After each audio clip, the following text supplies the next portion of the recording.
Welcome to the Live Unscripted podcast with Roosevelt, the place where genuine conversations meet inspiring stories, personal growth, and a dash of humor. I'm Roosevelt, your host, inviting you to embrace life's unpredictable journey. Celebrate your unique story and find joy in everyday moments. Get comfortable, stay curious, and let's explore together. Unscripted, unapologetic, and unstoppable. Hello, everybody. Welcome back to another episode of the Life Unscripted podcast with Roosevelt. Today, we're going to be talking about the courage to trust yourself. And we have a special guest today. Her name is Anik Malafont. I am honored to have you here joining me on this podcast. Anik's remarkable journey is one of immense courage, from overcoming domestic abuse, codependency, self-destructive behaviors, and chronic health challenges, all while excelling at a demanding finance career. So today, Anik empowers soul-led individuals to courageously embrace prosperity, impact through intuitive discernment, and a deep inner work. Anik, again, welcome to the show. Thank you so much for having me. It's so lovely for you to have this space to really move forward the conversation of courage and what life really looks like. And life is really unscripted. So I really love that you've created this space for us to have these Thank you. conversations. Thank you. No, I love having people like you, just like you and me, real people. That's what we're trying to do. We're trying to make a difference, one step at a time. So, Anik, courage clearly plays a pivotal role in your story. Could you start by sharing what courage means to you personally? For me, courage is something that you cultivate. I used to believe that courage was something that you would get, that you either had courage or you didn't. And what I discovered was that courage is something that you cultivate through self-confidence, through trusting yourself, through being able to develop that intuitive discernment. Because before I did that, I didn't consider myself a person who had courage. I didn't feel courageous in the small things and in the big things. And I think one of the things that people need to understand is it's not about I'm either a courageous or not courageous person. Courage is something that you cultivate within you through deep inner work. And yes, courage can be brought out through challenging experiences. I would suggest that you don't go looking for those challenging experiences to develop courage, that you can create courage through, holding space for yourself by being a grounded energy for the people around you. You don't need to go looking for challenges to develop that skill set. Absolutely. I that's the message that I try to share as well. That is actually my message, that courage is something that it's deep within you. All you have to do is go deep and find it and bring it out. So it definitely takes tremendous courage to overcome challenges, like you say, like domestic abuse, codependency. What gave you the strength and the courage to change your life? For me, it was really the catalyst and the breaking points when we look at the codependency and especially the domestic abuse. It was the wrong type of courage. The courage came because it was a survival mechanism. So I needed to get out of that situation in order to stay safe. And that courage is something that I guess it's not that I don't value it as much, because I certainly do. I appreciate courage coming out in those trying times. But the courage that was more difficult for me to develop was the courage to act when the situation wasn't dire. Because when you can move courageously and moving yourself from good to better, I feel like that's where we really get to grow as people. So I know you would think that the courage that I really look at is to get myself out of that domestic abuse situation and that codependency and chronic illness. But those were me with my back against the wall. And that was an instinctual type of courage.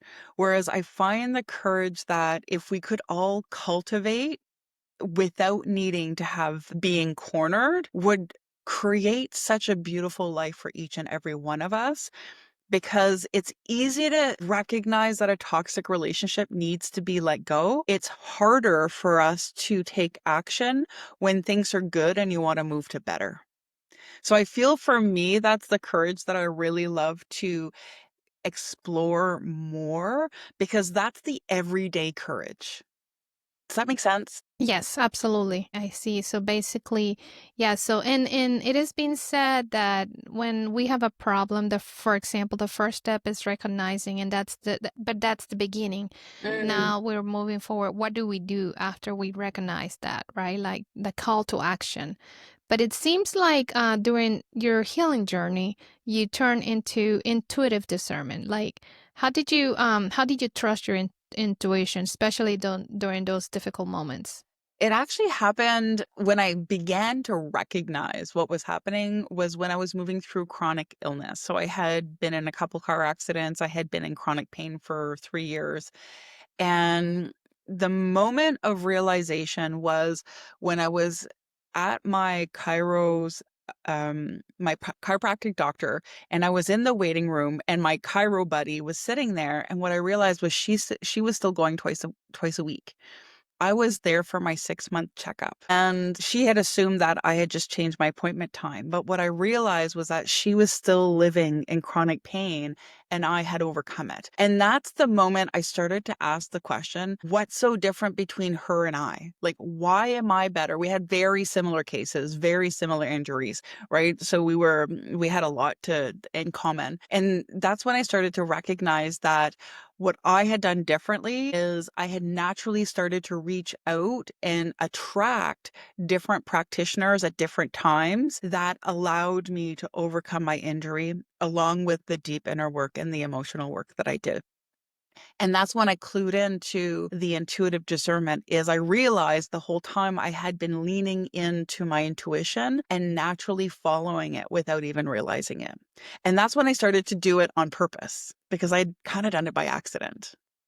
That is awesome. In the end, balancing a demanding career and finances with personal struggles, you also, I mean, that requires incredible bravery.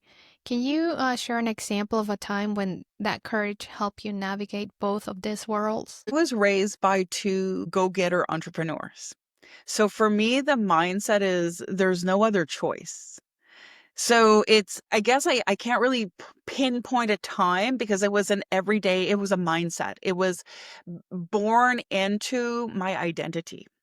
It was like you either did this or you were lazy and weak, which is not something I would recommend for somebody to have that perspective because that's not healthy as well because it did lead to burnout, right? So it was more of a fear of failure that was driving the behavior. So to the behavior of bravery.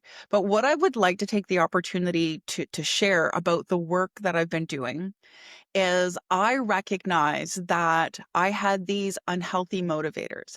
So the motivation of seeming like a failure or being lazy or not being good enough would drive my bravery, would drive my courage, would drive my get up and go, even though I was in chronic pain, even though I was completely burnt out, even though I was, like self-medicating with whatever, Tylenol or, marijuana or, anything to take the edge off. And what I discovered through my work was that what is just as motivating and a much healthier way to cultivate bravery and courage is through passion, is through desire, is through self-love.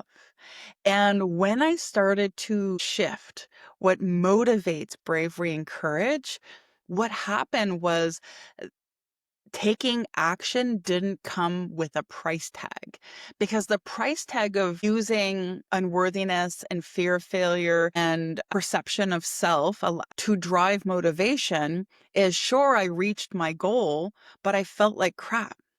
And what I would also attract is I had what I call it the obstacle based motivator, which I would invite people to tell me, oh, no, you can't. And I'd be like, well, I'll show you. So it's kind of like the I'll show you motivator. And so what would happen is I would attract a bunch of people in my life that didn't believe in me. Sure, it got me to my goal. I was a branch manager of a multi-million-dollar firm by the time I was 30. But I had, like a terrible a terrible relationships. I was not healthy, by any stretch other than my life looked excellent on paper. Right? So I guess I would answer your question in a different way is the motivation that created the bravery and the courage at that time is something that I would invite everybody to take a moment to become aware of. Are you being driven through fear? Are you being driven by unworthiness? Are you being driven by a motivator of objection? And if you are, how can you reframe that to be motivated by what you want to move towards instead of what you are moving away from? That's an excellent point. Absolutely. They can definitely redefine how we approach things and for sure make And us. bravery and courage will come either way. It's just one of them has a really heavy price tag, and the other one helps you feel good the whole way there. So, I mean, if you were given the choice, which one would you pick? What do you think inspired you to make the courageous change that you did personally? For me, when I look back at my life, the most brave and courageous thing that I did was actually leaving my successful career in finance to launch a business in energy work and holistic in 2012. And the reason being is on paper and on a social perspective, it made no sense to leave, a corner office and a great pension and all the beautiful bonuses and freebies and all the things that came along with that really secure experience to follow my heart that was leading me somewhere else. And it became so strong that this is where I can actually pinpoint a moment is I remember waking up one moment and there was this elephant of dread on my chest. And it's not that I didn't love my job or love my clients or I wasn't good at what I did. My soul had gotten to a point that when I would wake up in the morning, I'd be like, "Oh, I'm still here. I gotta do it all over again," And not that I was suicidal or anything like that. I was just like, "Oh, I'm still gonna do this." And I remember asking the question that moment, there's gotta be more to life than this. And what's really interesting about the subconscious and the universe and the energy that we live in, whatever you want to call it, is as soon as you ask a question and you're actually open to hearing the answer, everything changed. And it changed lightning speed, faster, easier, more effortless than I can ever imagine. All the doors began to open for me to make the transition into launching my business. And I knew exactly what I needed to do simply because I knew exactly what I needed. And so for me, when I look at bravery and courage, it's harder to let go of something good to dive into something great because it's harder to justify to the outside world because you only have what you feel inside of you as a validator. Because I remember telling my mom, all right, I'm going to quit my job and I'm going to start a holistic business. And she just looked at me, turned every shade of green I could. She was imagining her imagining me living in her basement, like this, that's where she was going with it. And she's like, is there even a market for that? And I was like, I'll make one. People need to know about this. So I guess for me, that was like taking that leap of faith is something that everybody on this planet in so many different ways experience all the time. And so for me, some might see that as a big shift, but really when you speak up for yourself, when you advocate for yourself, when you share a belief that's opposite to the status quo, all of that takes a leap of faith. Absolutely. And so you have a self alchemy masterclass that helps people transform their emotions into actually a personal power. Tell me more about it. So, the Alchemy of the Self is a program that I put together to help people from the ground up to really begin to understand on how do I tune in to my thoughts, my emotions, my behaviors, and alchemize that in a tangible, effortless way without needing to do hours of training into actual tangible change in my life. And so it touches on the elements of total behavior, which is your thoughts, your emotions, your behaviors, and your habits, as well as your environment. So we look at all of those different elements, but we do it in a way that supports people to move through it without needing to know a lot of the background and the foundational information that, like a practitioner or an expert would have after like years of education. So I really simplified the process in a 3-step process. And I'll share that with you guys because It's something that my husband shared with me years ago. He does this type of work as well. And I just thought it was such a perfect way to simplify the transformational processes. How do you feel? How do you want to feel? And what needs to change so that you can feel that way? So that brings awareness on all three levels of the main key pieces that you need to have understanding around in order for anything to transform in your life. And then so many people struggle also with trusting their intuition. How do you Mhm. encourage your clients to find the courage to listen and to act upon their intuition? Well, the first thing that I would do is help them bring awareness. So, one of the reasons why people don't trust their intuition is because in the past, they're like, I already trusted my intuition and it led to bad things. And here's what you need to know about your intuition is you have two sets of data that comes into your subconscious mind. And you have your instinct and you have your intuition. And I know some people use that term interchangeably, but I don't for this reason. Your instinct is your reptilian mind, which is calibrated to your past wounds, your fears, your perceptions, and sometimes your limiting beliefs. Whereas your intuition is from your higher mind, it's from your higher wisdom, it's from a higher perspective. And what happens 99.99% of the time, and I want to say 100, is when you thought you were following your intuition and it led you to where you didn't want to be, you were actually being misled by your instinct that was pretending to be your intuition to try to keep you where you were. And so what Oh, we do is we explore, okay, well, let's look at the reason, the evidence that you have that trusting your intuition doesn't work. Were you really trusting your intuition? Was it your fear masked as wisdom? that is an interesting concept. Take me to the most courageous step that you have seen someone take through your coaching and how did it impact their life? Ooh, most courageous. So many. And I think that's the gift of the work that I do. What I'd like to share is not one particular case, but I think what is the most courageous things all of my clients do, and the most courageous thing that each and every one of us need to do in order to get what we want is you need to look at that complete, honest truth about how you're contributing to your problem. And I'm gonna say that is, in my opinion, the most brave thing that you can do because no one wants to admit they're wrong or they've contributed to a difficult situation or, the dynamics that they have has created the reality that they're in. So I wanna say the most brave thing is when you can be compassionately honest with yourself about how you got where you are without judgment, that allows you to move into a space to move forward and actually change something. So I guess everybody that creates change for themselves, that's what they have to do. And I think the reason why it takes a lot of courage is because once you're honest with yourself, you can't run away from that. You can't run away from yourself. You can't Right. unknow what you now know. And I think that's why it's so hard. So, from the moment that one of your clients, or let's say they start the master class, how long does it take, or in an average, for you to see some change, perhaps, or how long does it take for them to complete the program?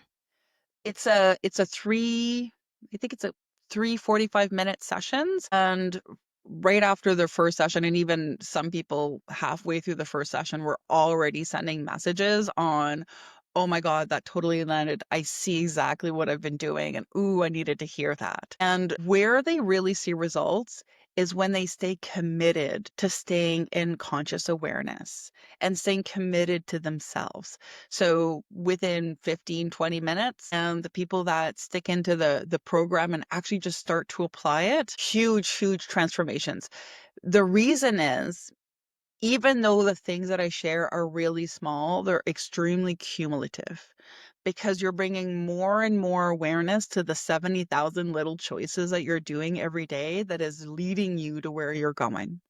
And so if you only shift 1 or 5% of that a day, what your Friday looks different. What your next month looks different. What's your next year looks very, very different because it compounds that change.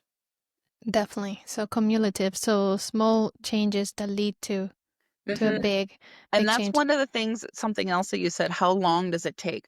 The program is designed so that you don't have to like scratch out another hour of your life other than to listen to the three modules that are there. Because the reality is if you had an extra hour a day, your life would already look different, but we don't. So it's like, how do we apply these strategies while you're living your current reality? And so they're really designed to stack. So that's one of the techniques that I use to support my people is how can we stack positive habits with the things that you're already doing so you don't need to find an hour a day to meditate and an extra hour a day to exercise and an extra hour a day to journal because that's unrealistic for most people. Gotcha. And so if listeners go into your website, right? Mhm. That's where they will find all the information regarding, upcoming masterclass and so on. And Yes. I'll send you the link or I think you've got the link for the yes, masterclass. So yes. in there, they'll see all the other programs that are available and the support that's available to them. And if they follow my YouTube channel, there's always new information coming out on the different programs. So there's one of the things that I do to help people discern what's the best fit for them is deliver things based on level of commitment. So some people have an hour, some people have 3 hours, some people have 3 months that they can commit to. So every different level of support that I offer has a different level of commitment. So I help people kind of discern going, okay, well, right now I've got like this amount of time because that's usually a fair way for people to figure out what would be a good fit for what I need and what I can put into it. So you see emotional benefits, right? What Mm. about physical benefits? Have you noticed anything? What is your experience? Incredible. So I'll give one example because it's my clients had like medical professionals ask her like, what are you doing? And keep doing it. One of my clients and students came in. She left her cane in the car. She has multiple sclerosis, MS, and she's now walking around without her cane, jumping up and down, living her best life. And her doctors don't understand why she's in remission. And she was only 30 years old, basically had surrendered that this was what her reality was going to look like. And now her reality is very different because she gets to enjoy it in ways that she never even imagined. Some of the other physical experiences that people have noticed is finding a better and physical in a way is like better body image, more self-confidence. I know that's still emotional, but it's also what I notice it's their posture. Because when you feel confident, you stand differently within yourself. I have clients that have had chronic autoimmune diseases that they're like, you're going to be on this medication for the rest of your life. They're no longer on it. I've had clients who had chronic depression who were going to be on antidepressants for the rest of their life. Within 6 months, they were off of them. So there's just so much magic in our bodies that it's really incredible. I've had clients in sessions have back pain leave, that they'd had for years. And actually, one of the funnest things was we were working on one thing with a client, and then all of a sudden she like announces this to me. She's like, "Oh my God, Anik, my back doesn't hurt." And I'm like, "What do you mean?" I was like, "Oh no, did it break something?" And she hadn't told me that she had chronic pain. So in our initial assessment, it wasn't something that came up. She didn't even bring it up because she didn't imagine that it was something that we could work on. And then through our session, she just kind of moved and realized like, oh my goodness, this pain that has been with me for years is gone. Like it's not there anymore. Something else on the physical, I had a client with chronic severe insomnia, like could not sleep more 5, 10 minutes at a time. If there was like a noise, they would scare her. Always, always, always really afraid to sleep, really. And like to the point where it was like unhealthy, disruptive sleep cycles. And I remember she came to me after we had worked together for a while. and she came back we were working on another goal, and she's like, "This goal feels so big, Anik." And I'm like, "Remember when you couldn't sleep through the night?" And she had completely forgotten about it. And I was just like, and that's really what change looks like, is she couldn't even remember that that's how she used to live, because she was so embodied in her new reality that I had to remind her of how far she had come. And then she realized where she wanted to go actually wasn't that big of a deal. And what we did that day is actually we made her goal bigger, because I was like, hey, if you've already come this far, maybe we could shoot a little bit higher, because it just becomes a part of who you are. And I think you could probably relate to that with your story. Is people read your story, you're like, wow, you come this far. And you're like, yeah, but it's just who you are, Yes, right? absolutely. Kind of forget We where you've come yes, we from. tend to forget, and other people actually are the ones who remind us. It's like, and it's a good thing though. It's good. It's good Yeah. that there's memory to remember that Well, because and that's that's what a helps us. really yeah, it's a really great way to cultivate that bravery and that courage. I started keeping like a tickle folder, and like just a little like list of, here are all the achievements that I've done. So then that way, when I'm feeling like I can't or I'm unsure, then I can look back and be like, hey, what are you talking about? You can do this. Exactly. Yeah. Yes, and I gone through worse. Or look, I was able to overcome this, and why would I not be able to do this now, right? Exactly. Exactly. Absolutely. And so, if you could offer one piece of advice, on finding courage to trust oneself, especially to listeners facing uncertainty or self doubt, what would it be? Advice. That's a great question. Facing uncertainty. My number one piece of advice, and I know this is going to sound so basic, but if you are feeling uncertain and ungrounded, the very, very first thing that you should do is take a really deep breath and focus on getting grounded. Because what are the things that we tend to do naturally and reactively is when we're uncertain, we get frantic. And I don't know about you, but nobody who is frantic has ever made a good decision.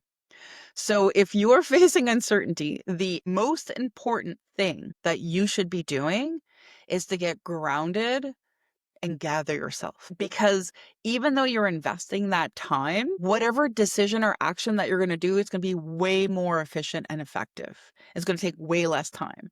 Because I know for myself where I've like frantically tried to like fix something, and then I end up messing it up even more, and then it takes even more time and energy to fix it. So take the time, take a deep breath, gather yourself, get calm within yourself.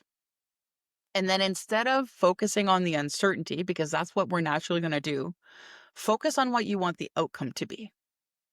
Because you're like, well, I don't know, and I don't know, and I don't know. Okay, what do you know?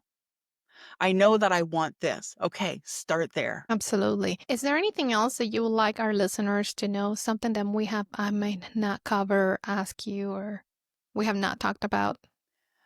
Yes. One thing, there are people that think that some people are intuitive and other people aren't. I want to tell you that that's not true.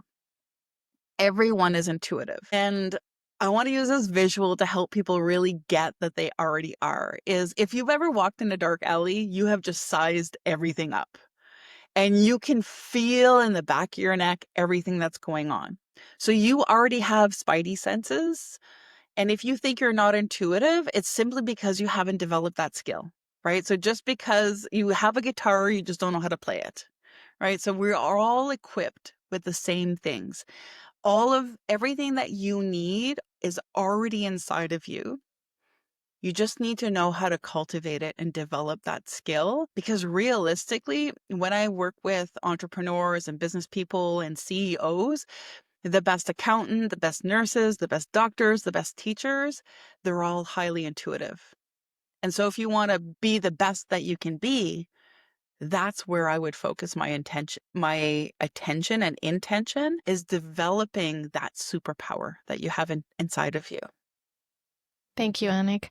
Thank you for courageously sharing your insight today. And for you listeners that are inspired to embrace their own courageous journey, you can connect with Anik through her website, which is masteringascension.com.